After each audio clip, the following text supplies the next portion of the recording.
Okay, look who we have here. It's time for the Blue-White Breakdown Penn State football podcast that sometimes delves into basketball. That's a long way of saying we might be talking about multiple things today. I'm Bob Flounders, joined on a 70-degree Thursday by Dave Jones, who is with his dog Kaiser in Downingtown. He's ready to go. Dave, I see you're wearing a Virginia. I am.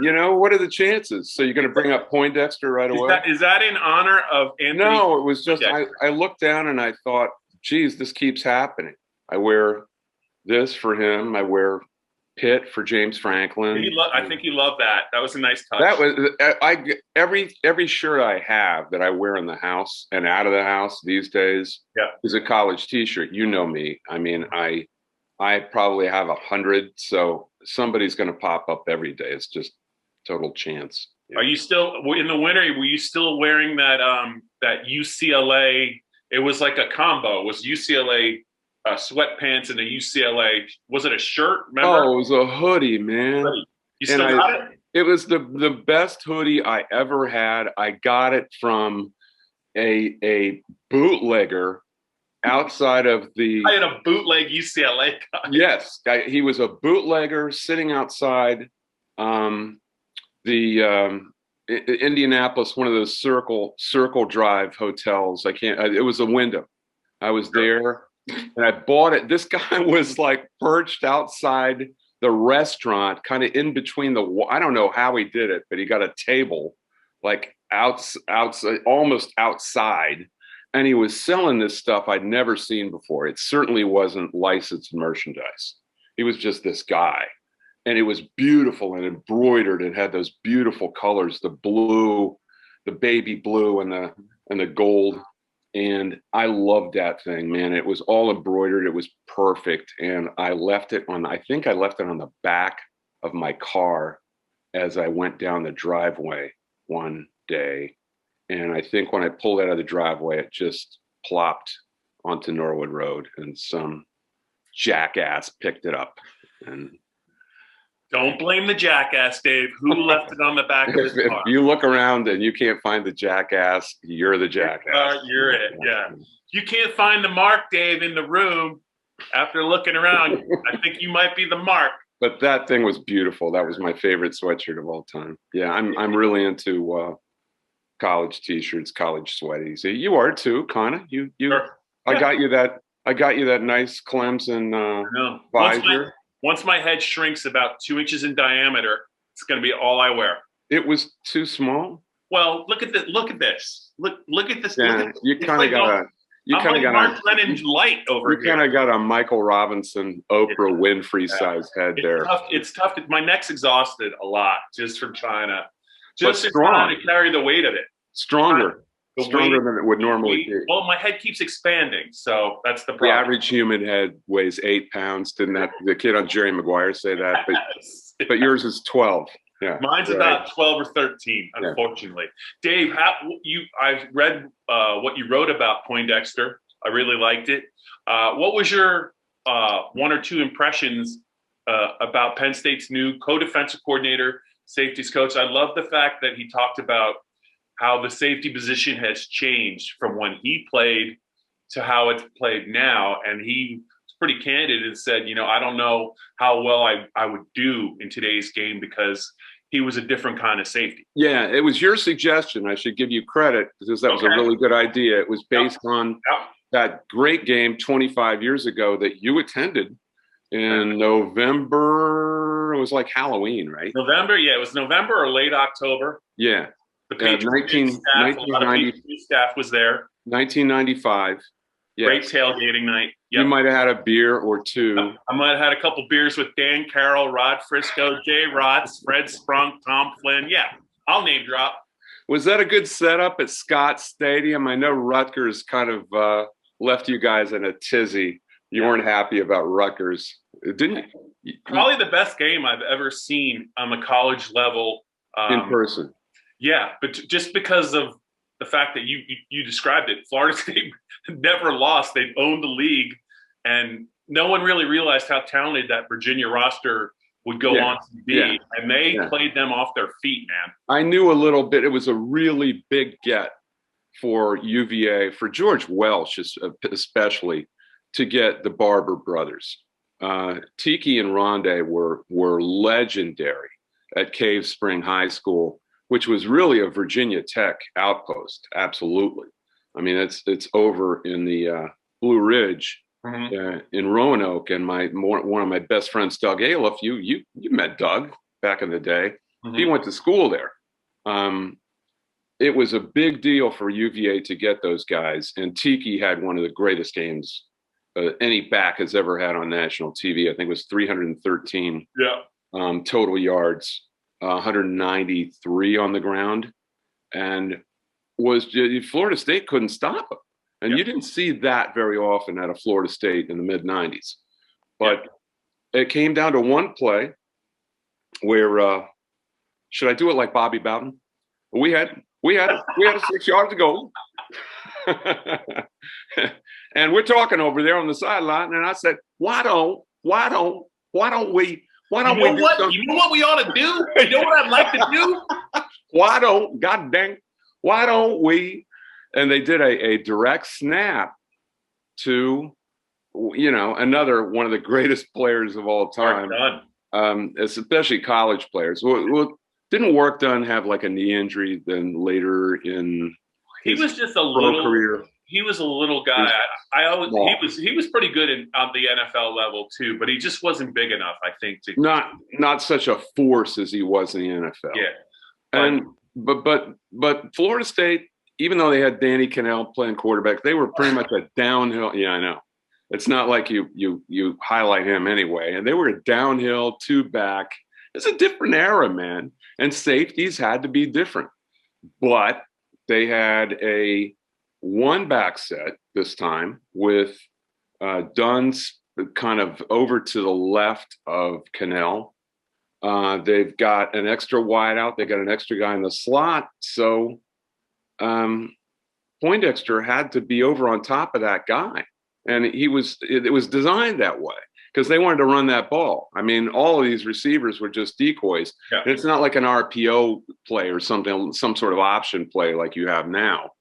They were going to run that ball, and they believed Workdone could get it in the end zone. And it was a great call. I mean, it was a brilliant call. What did you guys think when you saw it? I mean, were you on that side of the field? I think we might have found our way onto the field for that one. But I don't think we had a great view of it. You were rushing the field to play before. Oh, we definitely rushed the field. Yeah, I mean the play before, like 100 people ran into the. Yeah. It was the end of the game was. It's a little blurry for a lot of reasons, Dave. But go ahead. Well, they had to shoo about 100 people off the play, and there was still 4 seconds to go. They're on the 6 yard line, and they run this direct snap to Dunn, and they've got it blocked. And there's like one guy holding down the fort who's a linebacker, another safety whose name I can't remember. But Poindexter had to recognize that immediately. He runs off his receiver, runs behind the defense to a point where he thinks maybe Dunn will be near the goal line and makes the finishing part of the tackle. I mean, it was kind of like the last tackle that Penn State made in the Wisconsin game.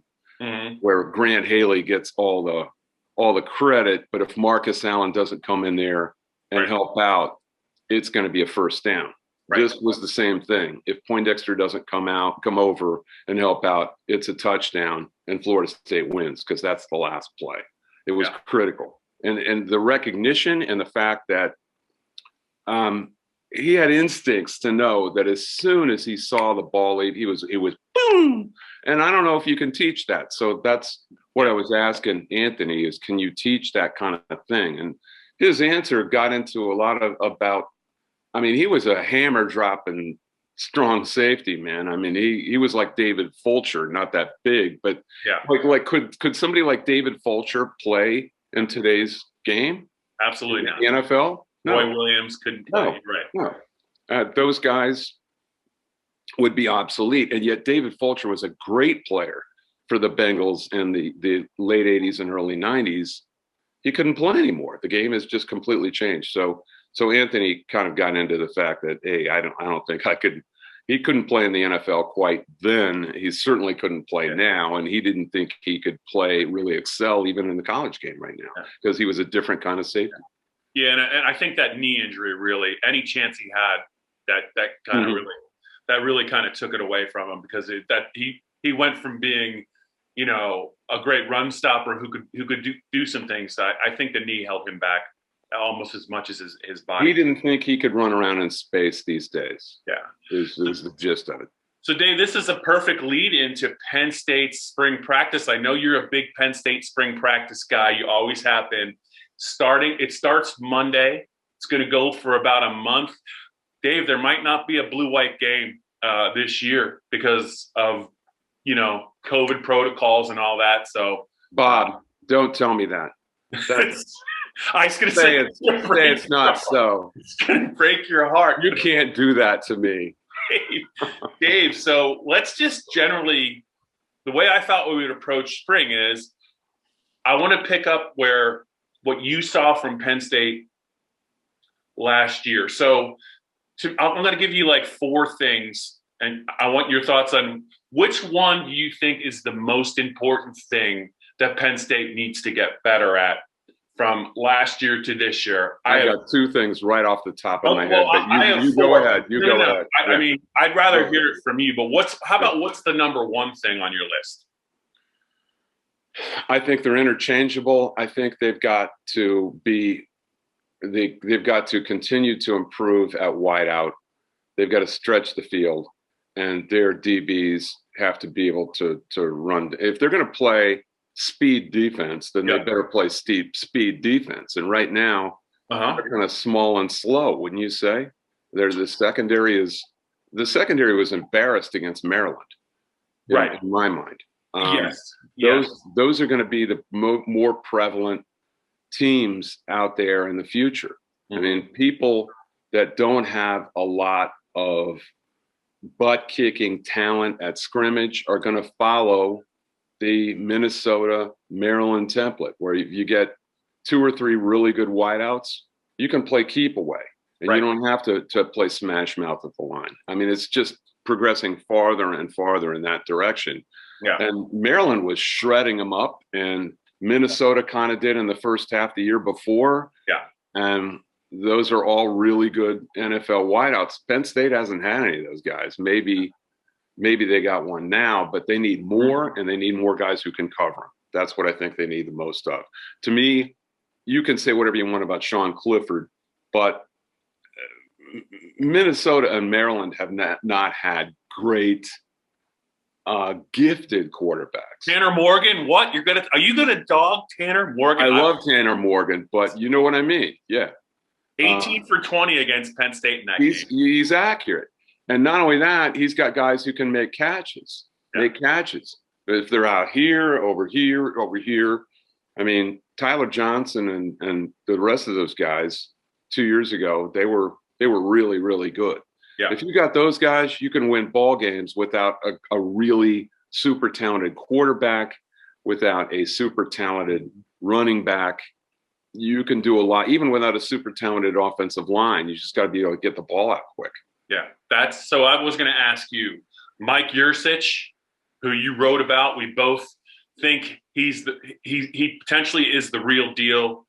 A football guy, proved it at Oklahoma State, had a year at Ohio State, did some good things at Texas last year.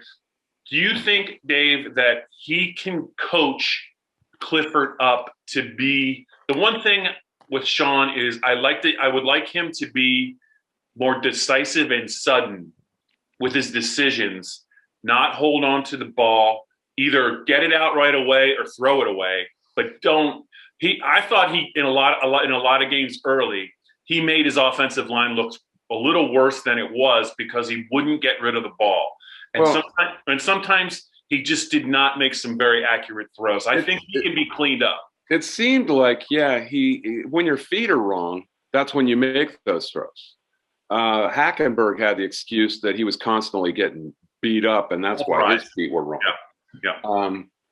Clifford seems to think he's a little more mobile than he is. Do you agree with that? I know what you're saying there. More elusive than he is, and he gets himself in situations that he shouldn't because he thinks he can extend plays, and then he can't against some of these guys. So maybe it takes somebody to tell him, look, and maybe Mike will be that guy. I heard that Mike recruited a 4-star quarterback though in the interim, right? Yeah. Yes. One that should be one of the better ones. He's going to wear 14 though, Dave. And I gave this trivia question to Greg Pickle. There's a lot of guys, man. Can you name Penn State's most famous or infamous guys who Anthony Morelli, your favorite. I knew you would get that one. Then you got Hackenberg. Then you've got Blackledge. That's right. You aced it. That's 3, isn't it? Aren't there more? I think those are the 3 most, or somebody I can't. Those are the most prominent ones. Yeah. I think you got all the bases covered. But yes, they did get they got a 4-star that a lot of people I think really liked. So that speaks well for the future. But he's going to wear 14. Yeah, he wants to wear 14. He wants to wear 14. That must be his number. Yeah. Dave, you know who else wore 14? Craig Morton. He was so great with the Cowboys. He ruined Super Bowl 5 for me, Dave. Ruined it. But in Super Bowl 6, he came over and congratulated the coach from the sideline where he was. Coach Landry, I'm happy for you. Yeah. And I'm happy you're next to me, Craig. And I'm happy Rodgers out on the field winning the Super Bowl. That's just mean. One more thing I wanted to touch upon on spring. I thought that you had written this last year because of how they approached the preseason leading up to the season and the protocols and all that. Not a lot of contact and practice. And it took them a couple weeks, especially on defense, to kind of just get used to being physical again. They missed so many tackles, Dave, early in the season, especially in the Ohio State and Maryland games. To me, in general, they got to tackle better at every level because they left too many plays that could have been no gains or TFLs or short of third downs on the field, and teams were able to extend drives on them. I really think, and maybe Poindexter can get the safeties more consistent at that, but they just need to be more sound tackling because you can in this day of the spread, Dave, you can't let the other team turn a 4-yard gain into a 27. Well, I thought they were out of position a lot of times, and that's why sometimes they just miss tackles. Yeah, but I think if they were more astute about position, they would be turning, reverse turning 50-yard gains into 15. Yeah. A couple of those Maryland catch and runs, they went forever because they weren't. Those were simple pick routes, and they just didn't get around them. Yeah, that 5-star receiver, I think, turned Tariq Castro Fields around at least once. Yeah. Then Lamont Wade, I don't think, could catch him. That's like getting over a pick in basketball, man. You just got to do it. It's the same principle. You got to get there. And if you don't get there against guys like that, you're screwed. Yeah. I mean, it's a chunk play. Yeah. Maybe they're not the most gifted DBs that we've seen here, but to me, that's what Poindexter can do the best with. I mean, that's where he can improve guys, where he can coach guys up if he can do that. Yeah, I'll be curious to see his impact because they and the other thing, Dave, is every game at home at Beaver Stadium, the defense got torched in the first half. They were giving up 21, 24 points a game, and it was only at home, which is weird, but they just didn't seem like they were ready to go at the start of games. I don't understand that. Well, look, I mean, it was an outlier season. It was. In a lot of ways. You have to remember what we were thinking this time last year. Right. I mean, the thing came at us like a tsunami. I was just watching Shepard Smith last night, and they did an exact 1 year ago thing, and we didn't have any idea what we were dealing with. You got a little more comfortable with what you thought was like. Remember, you didn't even want to go outside. Right. Well, by May or June, you pretty much figured out you can go outside. You can walk by somebody on the trail without doing this. It was certain situations where you were in close proximity, and the football people didn't know what that was going to bring. So do you allow contact?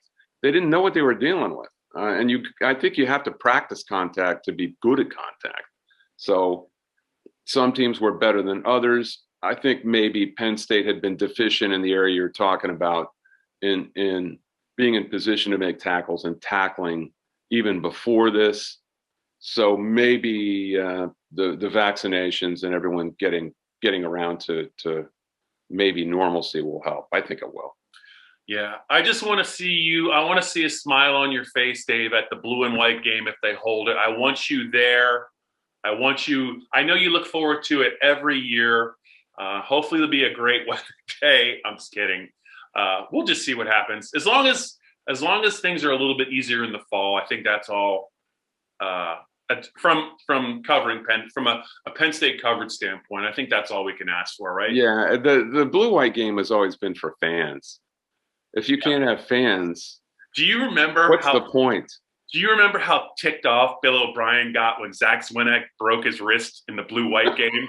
And I forgot about that. Remember that? And we're doing this for what? We're doing this for what? You know, that's a guy who had no. He was probably the antithesis of James Franklin in so many ways, but in that specific way.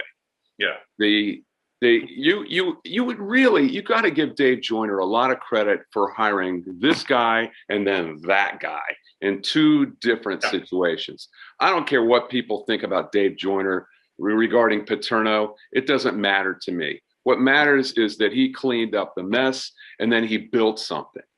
I mean, you can't name two more different kinds of people, and yet he saw the gift of both of them in two different situations. And I don't think anyone expected that out of Dave, really. He was just kind of thrust into that job. But O'Brien had no tolerance for empty promotion. He was about the job, he was about getting the job done. And the whole blue-white thing, he just had no use for it because it was just a giant promotion. Yeah. Where James, that's his glory, man. He's going to make a show out of it, have the reporter try to catch a punt. This was about what the next stage was. The one stage was just keeping the ship afloat.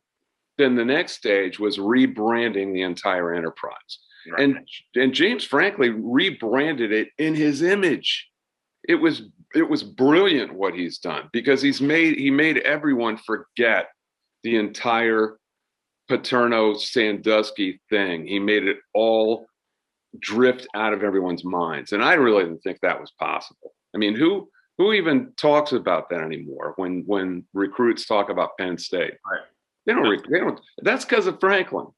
That isn't because of Bill. Bill kept the ship afloat. But Franklin rebranded the entire enterprise because he loves promotion. He loves things like blue-white. And he really does. I mean, he loves the people. He loves mugging in front of the people and saying hi to people. And he's the antithesis of a guy who is just about the job, just wants to do the job. I'm here to win games. I'm going to win games. Completely different people, but perfect in their individual situations there. Dave Joyner also hired Cale Sanderson, so that's a pretty good trifecta.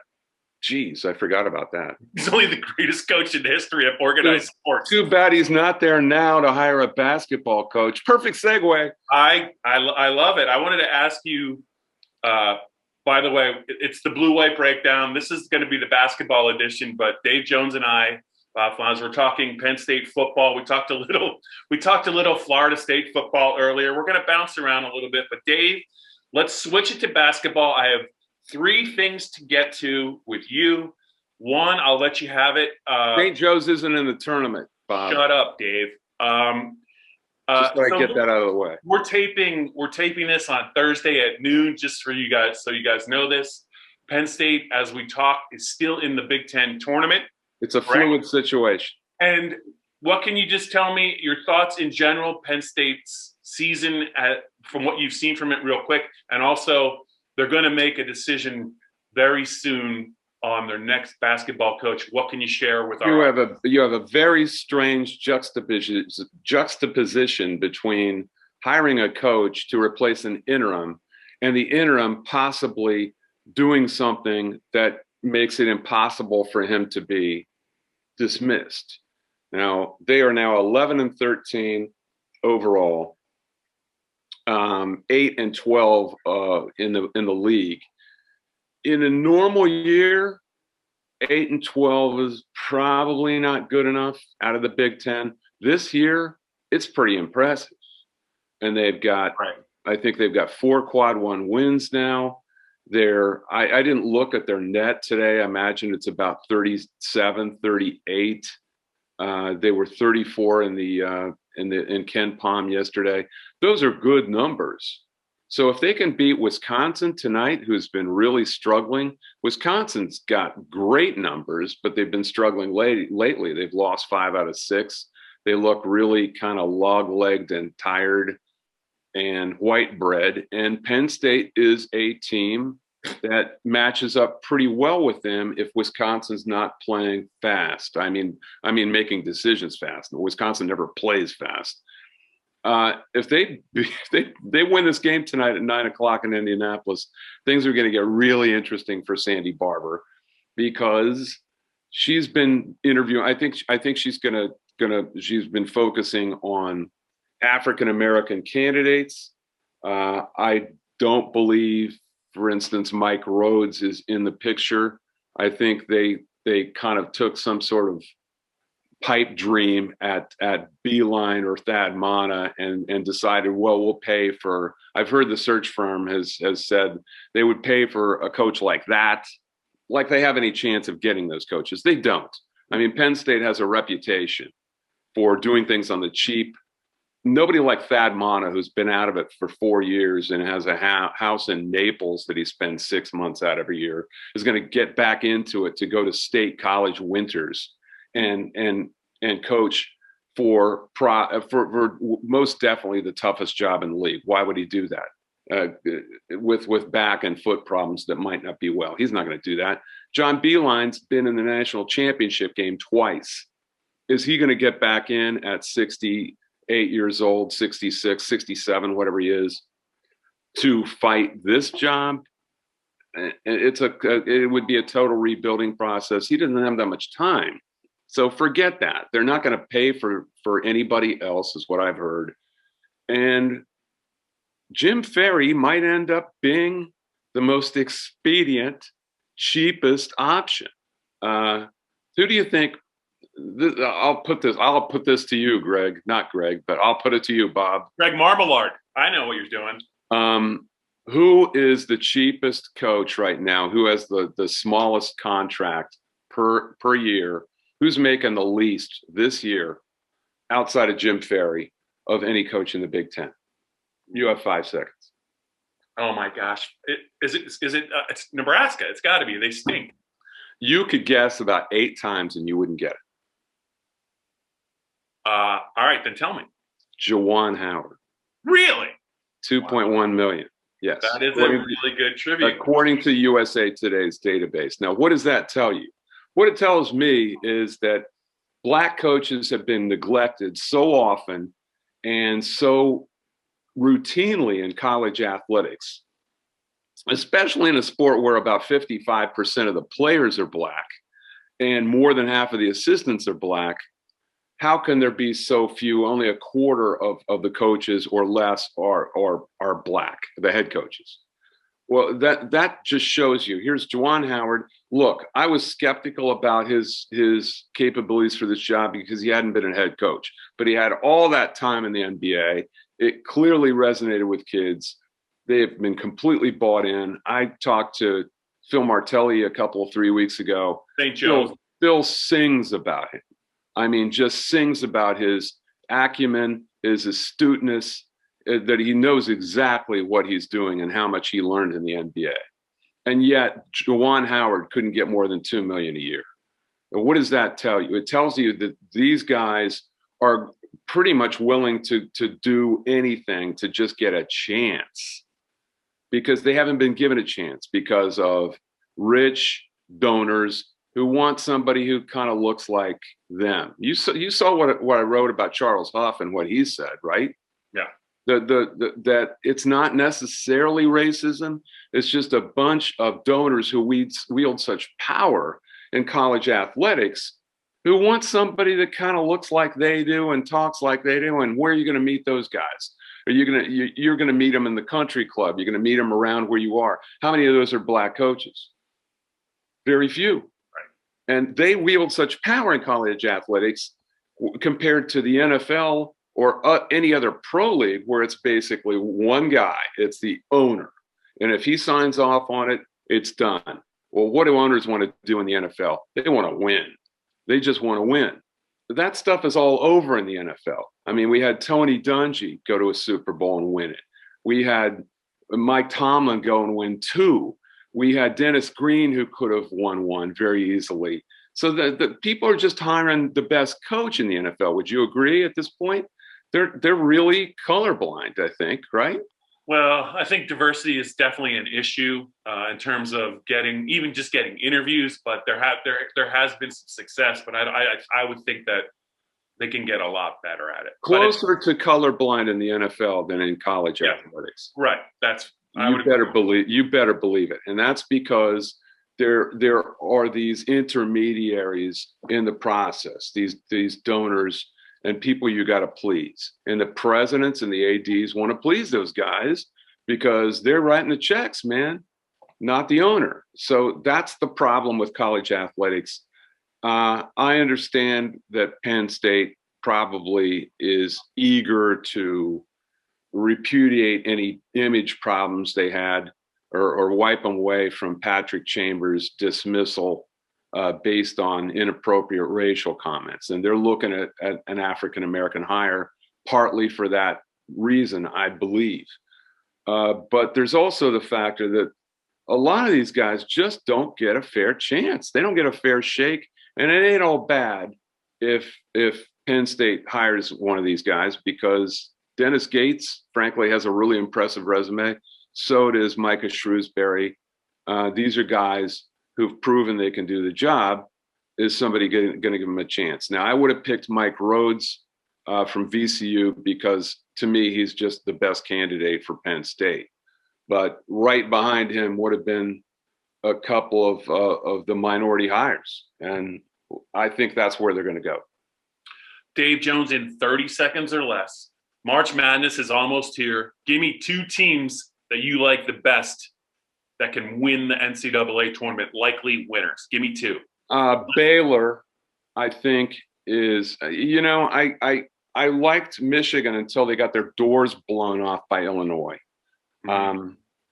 And Illinois isn't always the most astute team because I think Trent Frazier is gonna do some goofy stuff at some point. But my God, DeSumo and Kofi Coburn, and they've got this incredible little freshman Mexican point guard who's Curbelo, who has eyes in the back of his head. I mean, I love that team.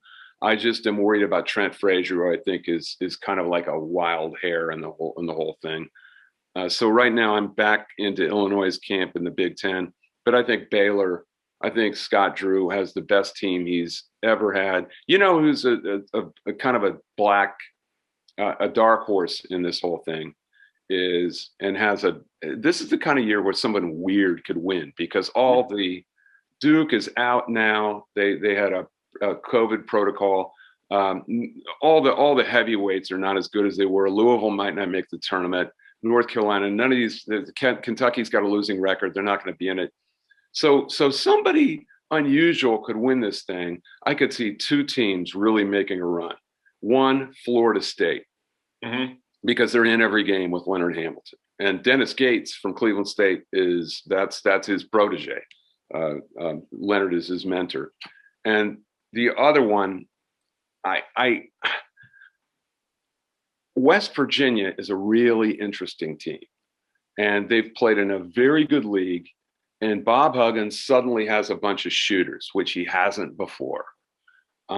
He hasn't very often. The last time he did was 2010, and they went to the Final Four. Mm-hmm. Wouldn't it be something if Bob Huggins, who is again snubbed for the Naismith Hall of Fame nominations, would win the national championship this year. I think that would be cool as hell. So I'm pulling for it. All right. So I asked you for 2. You gave me 4. So Illinois. I gave you 3.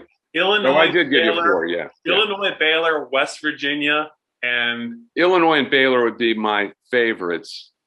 And then with the other 2, kind of dark horses. So we'll see. All right. Also, you don't really comprehend what 30 seconds or less means, but we're going to let that go. We're going to let it go. My clock says meeting time remaining 2:46. All right, Dave, we just got hurried along from young Greg Pickles, so we're going to leave it here. I'm sure when we talk again, you're going to have some other thoughts about Penn State's basketball program and also March Madness. But Dave, always a pleasure. Give my best to Kaiser and enjoy the rest of the day. Say goodbye. Oh, he's sleepy now. Oh, sleepy. Somebody needs a W. He's sleepy. All right, man. See you guys. Care. See ya.